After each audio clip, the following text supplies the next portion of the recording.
Hello, welcome in daily newspaper editorial side you program. Now headline: All or Any, The Hindu. Now headline in detail: All or Any, The Hindu. The state must have bandwidth to guard against concentration of resource. That the constitution has an economic philosophy rooted in socialist principles, mainly embodied in its directive principle of state policy, is well understood.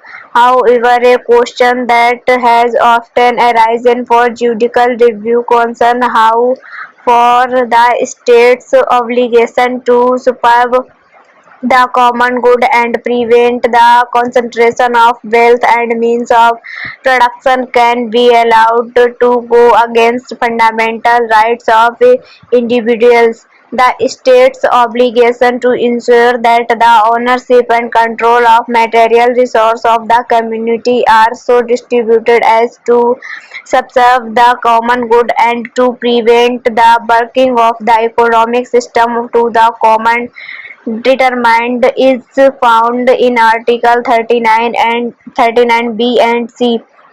The recent verdict of 9-judge bench of the Supreme Court holding that not all private resources would fall under the ambit of material resources of the community in Article 39 is notable for its examination of whether the underlying economic thought should be given an expansive view of there are limitations on what sort of private property can be the subject of state action. The court majority opinion rejects the expansive view taken in a few precedents in favor of any private resource, including those individual owned falling under its ambit.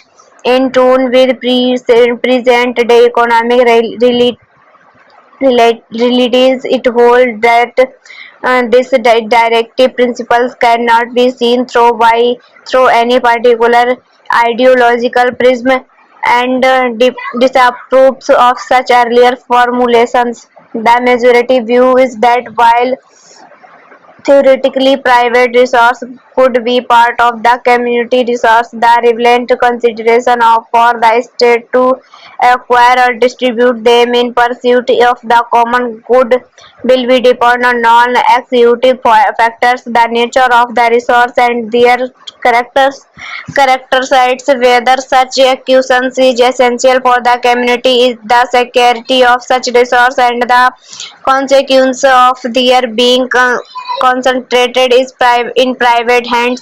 Land acquisitions has always been based on the principle of eminent domain. Will allocation of natural resource will require fair and transparent process.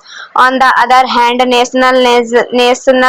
nations of fertilized service and industries has required constitutional justification through the directive principles. The majority is right in holding that the constitution makers consciously worked Article 39 in bold terms so that they do not tie down future remise to any particular strand of economic thought.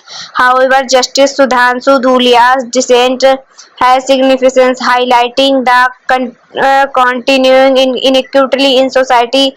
He has questioned the majority for seeking to limit the scope of the material resource when the better approach would have been to leave it to the wisdom of the legislatures. Thank you.